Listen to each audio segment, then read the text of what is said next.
അങ്ങനെ ഇരിക്കുമ്പോഴാണ് വർക്ക്ഷോപ്പിലെ ഒരു വാക്വം ക്ലീനർ മോറിസിന്റെ കണ്ണിൽപ്പെടുന്നത്. കണ്ണടച്ച് തുറക്കുന്ന വേഗത്തിൽ അവൻ അതിന്റെ മോട്ടോർ വേർപെടുത്തി.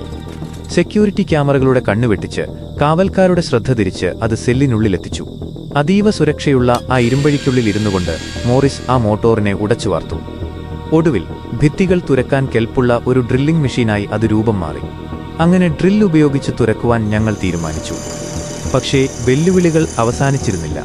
ഡ്രില്ലിംഗ് മെഷീൻ ഉപയോഗിക്കുമ്പോഴുള്ള ആ ശബ്ദം, അത് പുറം ലോകം കേൾക്കരുത്. ജയിൽ ഭിത്തികൾക്കും കാവൽക്കാർക്കും അപ്പുറം ആ ശബ്ദമെത്താതെ നോക്കണം. അവിടെയാണ് ഞങ്ങൾ പുതിയൊരു തന്ത്രം മെനഞ്ഞത്. ജയിൽ നിയമങ്ങൾ. ചിലപ്പോൾ അതൊരു അനുഗ്രഹമാണ്. ഓരോ ദിവസവും കിട്ടുന്ന ആ 1 മണിക്കൂർ മ്യൂസിക് അവർ.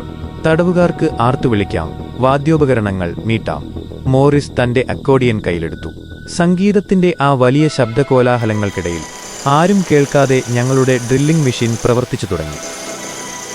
ഏകദേശം 6 മാസത്തെ പരിശ്രമത്തിനൊടുവിൽ ഞങ്ങൾ 4 പേരുടെ സെല്ലിലും തുരങ്കം പൂർത്തിയായി.